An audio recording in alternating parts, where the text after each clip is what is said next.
नमस्कार दोस्तों। Topper student education में एक बार फिर से आप सभी का बहुत बहुत स्वागत है।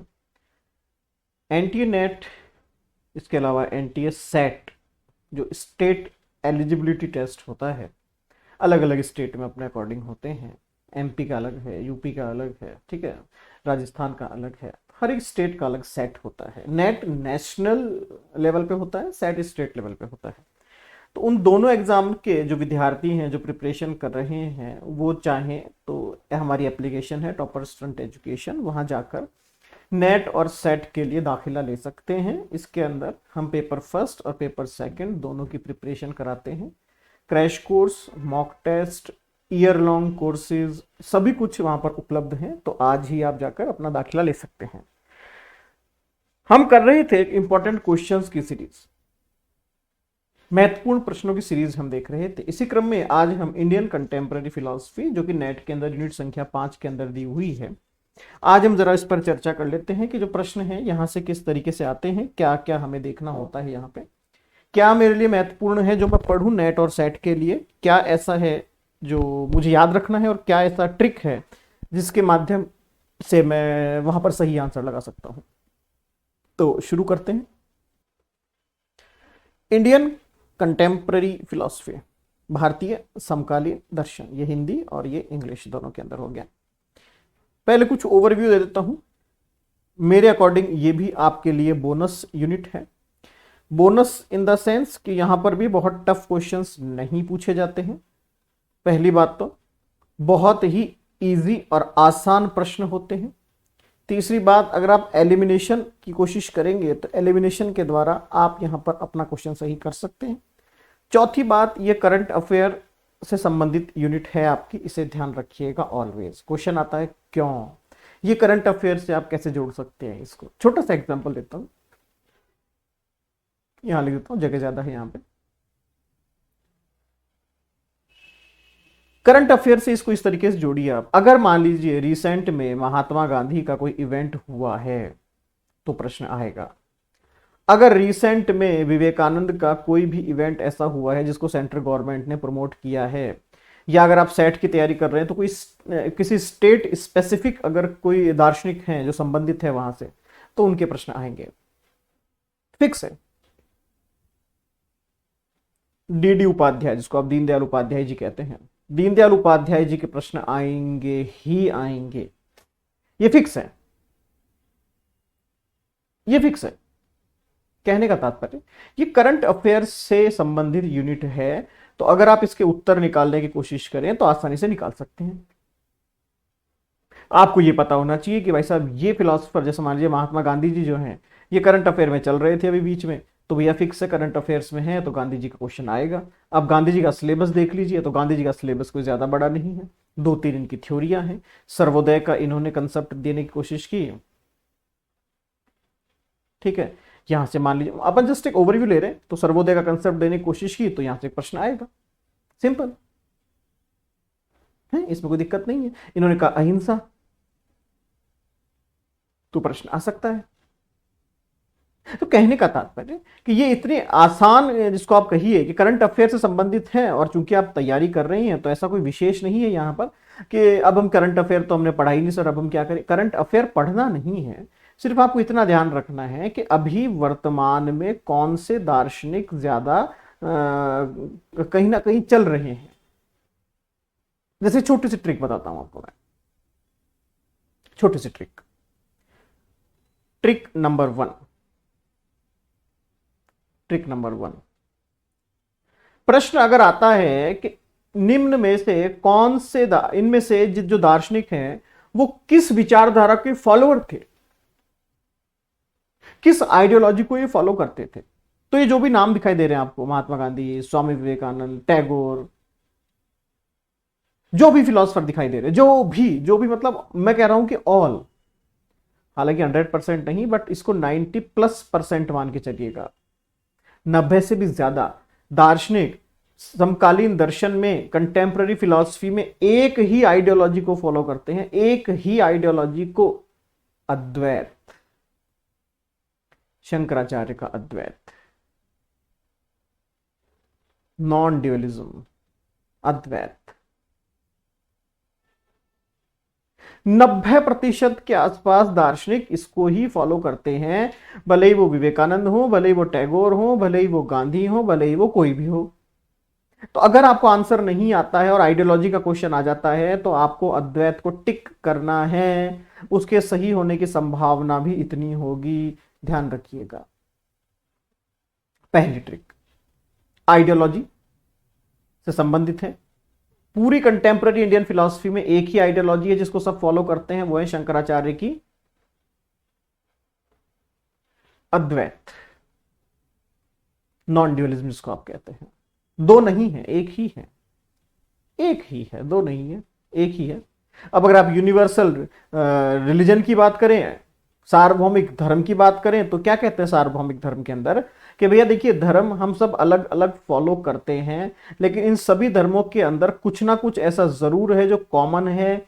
ये कॉमन जो है, ये जो सभी के अंदर पाया जाता है, ये जो यूनिवर्सल है, जो सार्वभौमिक है, यही इन सभी को जोड़ने का काम करता है, भले ही वो मानवता हो या जो भी हो, हम उसको पकड़े। दूसरा, हर धर्म की अच्छाई को हम बाहर निकालकर एक ऐसा धर्म बनाए, एक ऐसा धर्म बनाए जिसको सभी लोग मान सकें। तो एक ही है, असली धर्म तो एक ही है, फिर दो नहीं है।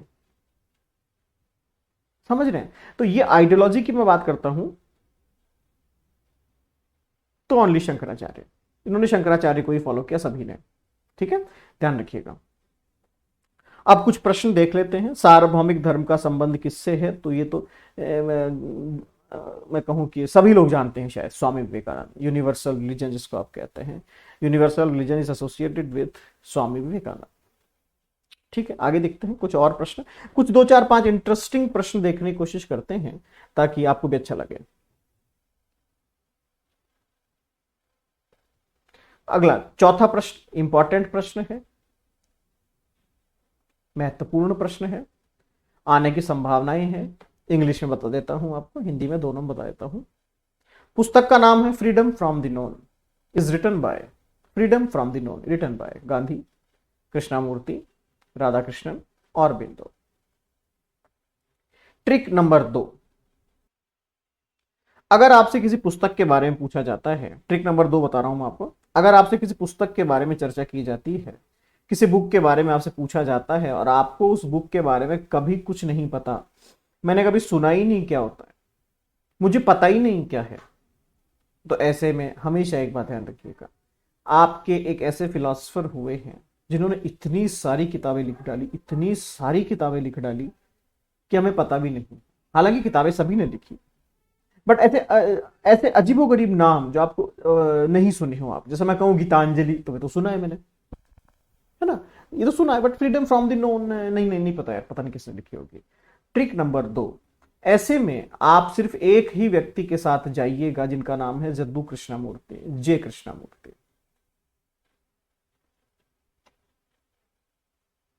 50% पॉसिबिलिटी है कि आपका आंसर सही होगा, 100 तो नहीं है, 50% है। इतनी सारी बुक्स इन्होंने लिखी है कि आप सोच नहीं सकते हैं। तो जे कृष्णामूर्ति के साथ आप जाइएगा। गांधी की सारी बुक्स आप जानते हैं, लगभग आपने पढ़ी हुई है या फिर नाम सुना हुआ होगा। राधा कृष्ण और अरविंदो के बारे में हमें इतना नहीं पता, तो फिर हम गए किसके साथ? कृष्णामूर्ति के साथ। तो freedom from the known is written by J Krishnamurti, Jiddu Krishnamurti. अगला प्रश्न देखते हैं। अब जिसकी मैं बात कर रहा था उसकी बात देखिए, श्री नारायण गुरु का मूल सिद्धांत क्या है? Question number 7। मैंने स्टार्टिंग में ही आपको एक ट्रिक बता दी थी। The basic principle of Shri Narayana Guru is द्वैत, अद्वैत, विशिष्ट अद्वैत एंड नोन ऑफ दीज। मुझे तो नहीं पता, मुझे नहीं पता इसका आंसर क्या होगा। अब क्या करूं?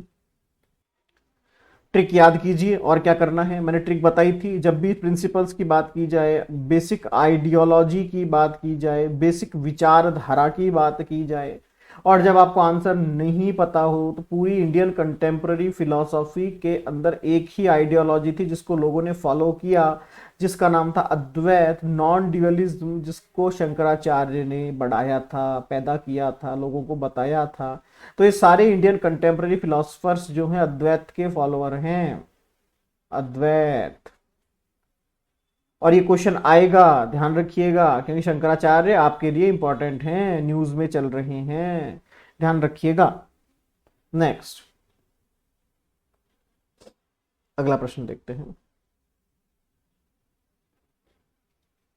चलिए, एक और बुक के ऊपर है, 2 ट्रिक मैंने बताई है, एक बार वापस से चेक कर लेते हैं इसको। द लाइफ डिवाइन किसकी प्रसिद्ध कृति है? The book life divine, question number 12 दिखाई दे रहा है आपको, ठीक है। The life divine is the famous work of, बताइए लाइफ डिवाइन किसकी कृति है? अब इसमें भी एक ट्रिक और सिखाता हूं आपको। ये वो बुक्स हैं जो इंग्लिश के अंदर, जिनको आपको दिखाई दे रहा है द लाइफ डिवाइन, ये हिंदी में नहीं हो सकती है, ये इसी नाम है इनका, ऐसा ही नाम रहेगा। मीन्स ये हिंदी भाषी क्षेत्र की बुक तो नहीं है, ये तो कंफर्म हो गया, ये किसी हिंदी के फिलोसफर ने नहीं लिखी होगी, पहली बात तो ये ठीक है, जस्ट एक मैं रफ आइडिया लगाने की कोशिश कर रहा हूं। अब ठीक है, अब इनमें से मैं देखता हूं हिंदी के अंदर कौन है और इंग्लिश के अंदर कौन है, क्योंकि इंग्लिश का जो डोमिनेशन, अगर आप इंडिया का देखें, मैप अगर देखने की कोशिश करें इंडिया का, तो अगर आप देखें तो ये जो साउथ का रीजन है आपका, और आपका वेस्ट बंगाल और बंगाल वाला जो रीजन है आपका, ईस्ट जिसको आप कहते हैं, ये मेजॉरिटी पार्ट जो है आपका, ये इंग्लिश भाषी क्षेत्र है ना। यहाँ इंग्लिश की प्रचुरता ज्यादा थी, इंग्लिश की पॉसिबिलिटी, प्रोबेबिलिटी, अवेलेबिलिटी ज्यादा थी, ठीक है। तो कहीं ना कहीं ये तो कंफर्म हो गया कि ये इसी क्षेत्र के लोग होंगे। चलिए ठीक है, अब मैं पहला एलिमिनेशन कि मैं जो भी आपके वेस्ट और नॉर्थ के फिलोसफर्स हैं उनको हटा दूं, नहीं है तो ठीक है, क्वेश्चन थोड़ा पेचीदा हो जाएगा, थोड़ा टिपिकल हो जाएगा, वैसा कुछ नहीं है। अगर है तो एलिमिनेशन कर दीजिए, नहीं है तो फिर कुछ और देखेंगे। चलिए, स्वामी विवेकानंद वेस्ट बंगाल से आते हैं, इंग्लिश भाषी है, ये भी ध्यान रखिएगा। औरबिंदो, ये भी इधर से ही आते हैं। जद्दू कृष्णमूर्ति, ये नीचे से आते हैं। और रविंद्रनाथ टैगोर, ठीक है। तो कहने का तात्पर्य, the life divine is famous work of, अब चूंकि यहां मैंने आपसे कहा था जद्दू कृष्णमूर्ति के साथ आप जाने की कोशिश कीजिएगा, 50% संभावना है कि आपका प्रश्न सही हो जाएगा। लेकिन चूंकि यहां सारे ही जो हैं इंग्लिश भाषी राइटर्स आ गए, सारे फिलोसफर्स आ गए, तो अब यहाँ टिपिकलिटी है कि अब हम किसके साथ जाएं, ठीक है। तो द लाइफ डिवाइन बुक जो है, फेमस बुक जो थी, वो कहते हैं आपके जो फिलोसफर थे उनका नाम है श्री अरबिंदो। कंफ्यूज मत होइएगा, औरबिंदो और अरविंद एक ही हैं, महर्षि अरविंद जिसको आप कहते हैं, और अरबिंदो एक ही है, बंगाल क्षेत्र से आते हैं ये। तो ये लाइफ डिवाइन पुस्तक इनकी थी। इसको हम जब लोग पढ़ते हैं तो इस तरीके से पढ़ते हैं कि औरबिंदो ने एक मेडिटेशन या योगा के बारे में जो समझाया, जो इंटीग्रल जिसको आप कहते हैं, उस इंटीग्रल योगा का ही एक आउटपुट निकल कर आता है लाइफ डिवाइन। ऐसे याद करने के लिए हम इसको समझाते हैं। ये बड़ा इंपॉर्टेंट है, क्वेश्चन नंबर 15 याद रखिएगा। SNDP Yogam is founded by, question number 15 Hindi बता देता हूं इसकी, फिर हिंदी भाषी क्षेत्र के बच्चे बड़े नाराज होंगे मुझसे। 15 SNDP योगम की स्थापना किसके द्वारा की गई? कुमारानासन, अंध्याकाली, श्री नारायण गुरु एंड डॉक्टर पलपू। इंग्लिश में देखें, SNDP Yogam is founded by Kumaranasan, Ayyankali, Shri Narayana Guru और डॉक्टर पलपू। SNDP, दिमाग लगाइए, इंपॉर्टेंट इसलिए है क्योंकि योग मेडिटेशन का भी काम बहुत चल रहा है, और SNDP एक नया कंसेप्ट जैसा आपको लगता है। श्री नारायण गुरु धर्म परिपालन योग या योगम, योग और ऊपर बिंदु योगम, श्री नारायण गुरु धर्म परिपालन योगम, SNDP। तो SNDP किसने बनाया? नारायण गुरु ने। एक बार फिर से याद कीजिए, SNDP किसने बनाया? नारायण गुरु ने। नारायण योग, श्री नारायण धर्म परिपालन योगम, ये इन्होंने बनवाया, ठीक है। नारायण गुरु का है SNDP। नेक्स्ट, दर्शनमाला, दर्शनमाला पुस्तक किसके द्वारा लिखी गई है? वाग्बदानानंद, चट्टाबी स्वामी का, श्री नारायण गुरु, कुमारानासन। इसमें मैंने एक ट्रिक बताई थी आपको एक बार कि नारायण गुरु जो है वो उनका सिलेबस में कंट्रीब्यूशन ज्यादा है, उनका आपके सिलेबस में महत्व ज्यादा है, महत्वपूर्ण है वो आपके पुस्तक के अंदर। तो अगर कुछ भी समझ में नहीं आए और नारायण गुरु दिखाई दे तो नारायण गुरु का आप टिक लगा सकते हैं। ट्रिक है, सिंपल ट्रिक है। तो जो दर्शनमाला है, इस दर्शनमाला पर भी आप टिक लगा सकते हैं कि इसकी रचना जो है नारायण गुरु के द्वारा की गई थी। नारायण गुरु का कंट्रीब्यूशन बहुत है। बाकी महात्मा गांधी के प्रश्न तो आप सभी ने बहुत पढ़े होंगे, बहुत ही पढ़े होंगे, उसमें मैं कुछ नहीं बताऊंगा आपको। हाँ, बट कुछ बताऊंगा, जैसे कि क्वेश्चन नंबर 13, गांधी जी ने अपना पहला भारतीय आश्रम कहां पर स्थापित किया था? वर्धा में, सेवाग्राम में, अहमदाबाद में, पोरबंदर में। गांधी ने पहला भारतीय आश्रम कहां स्थापित किया था? तो यहां पर बड़ी कंफ्यूजन होती है लोगों को, मैंने कई बार देखा है, लोग पोरबंदर में कंफ्यूजन में आ जाते हैं, सर पोरबंदर में किया होगा शायद। फिर एक वर्धा का नाम बड़ा सुनने में आता है, सर वर्धा वर्धा वर्धा में किया होगा शायद। देखिए, महात्मा गांधी ने इंडिया के अंदर जो आश्रम स्थापित किया उसका नाम था, या मैं कहूँ कि उसका जो नाम है वो स्थान या कोचराब स्थान पर उन्होंने इसकी स्थापना की थी। कोचराब के अंदर उन्होंने लगभग 25 मई को 1915 में इसकी स्थापना की थी। और इसको अगर मैं कहूं कि ये कहां पर है, तो ये है आपके अहमदाबाद में।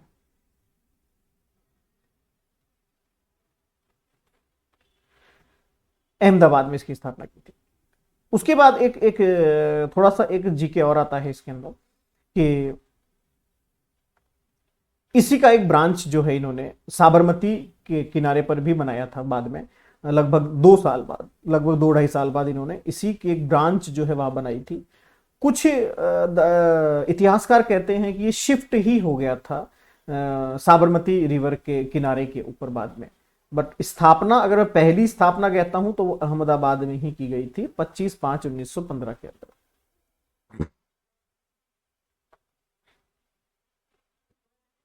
एक और क्वेश्चन है जो मैं आपको बताना चाहता हूं, क्वेश्चन नंबर 55, इंपॉर्टेंट है, प्रश्न आएगा, ध्यान रखिएगा। ठीक है, 55 उस सत्याग्रह का नाम बताइए जिसे गांधी ने हरिजनों के लिए मंदिर की ओर जाने वाली सड़क खोलने का निर्देश दिया था।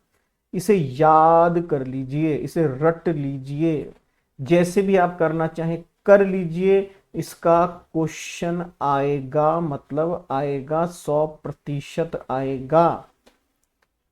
नारायण गुरु भी इसमें सम्मिलित हैं, इसमें नारायण गुरु भी सम्मिलित हैं, यहां से आएगा ही आएगा।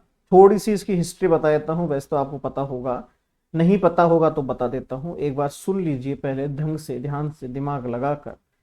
भैया 30 मार्च की बात है, 1924 की घटना है।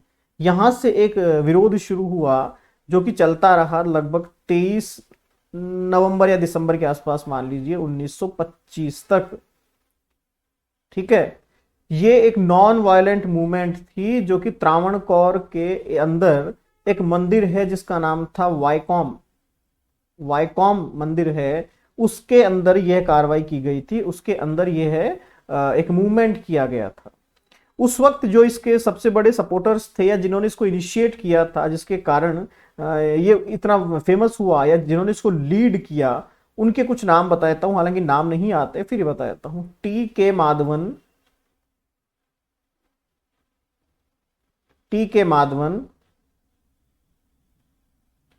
नेक्स्ट है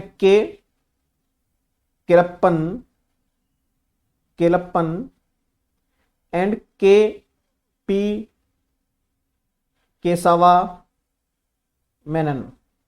ये 3 लोग थे जिन्होंने इस पूरे प्रोग्राम को लीड किया, माधवन, केलप्पन और मेनन, ऐसे याद रखिएगा इसको, माधवन, केलप्पन एंड मेनन, इन्होंने इसको लीड किया। नारायण गुरु ने भी इसको सपोर्ट किया, विवेकानंद भी इसके ऊपर पहले बहुत कुछ कह चुके थे, महात्मा गांधी भी फिर बाद में वहां पर आ गए, उन्होंने भी इसको सपोर्ट किया और ये प्रोग्राम सक्सेसफुल हुआ। बेसिकली कहा जाता था कि वाईकॉम टेम्पल के आसपास से भी, मंदिर में आना तो एक अलग बात है, मंदिर में आना तो एक बहुत ही बड़ी बात हो गई। मुद्दा ये था कि मान लीजिए ये आपका मंदिर है वाईकॉम के अंदर, वाईकॉम जो मंदिर था ये वाईकॉम टेम्पल है और ये वाईकॉम के सामने से सड़क जाती है, तो इस सड़क पर भी किसी अछूत का घूमना फिरना गलत माना जाता था। और केवल मुख्य सड़क नहीं अपितु जो साइड वाली सड़कें हैं मंदिर के, उन सड़कों पर भी किसी अछूत का घूमना जो है बर्दाश्त नहीं किया जाता था, उन्हें मारा जाता था, पीटा जाता था उनको, ऐसा कहा जाता है। उस वक्त फिर ये मूवमेंट शुरू किया गया जिसका नाम था वाईकॉम सत्याग्रह, वाईकॉम सत्याग्रह। ठीक है, अब क्वेश्चन आता है साहब वाईकॉम सत्याग्रह इतना इंपॉर्टेंट क्यों है, इतना इंपॉर्टेंट क्यों है? रीजन दैट 1924 में मूवमेंट शुरू हुई थी, 2024 आने वाला है, 100 साल पूरे हो जाएंगे इस मूवमेंट को, 100th एनिवर्सरी जो होगा सेलिब्रेशन करेंगे लोग इसका, इसलिए ये आपके लिए इंपॉर्टेंट हो जाता है। ध्यान रखिएगा, अगर किसी मूवमेंट के बारे में क्वेश्चन आता है और आपको नहीं पता तो भैया वाईकॉम लगा देना, सही होने की संभावनाएं बहुत सारी है। ठीक है, तो ये कुछ क्वेश्चंस थे जो मुझे आपको बताने थे, बाकी फुल वीडियो जो है वो बच्चों को दे दिया गया है।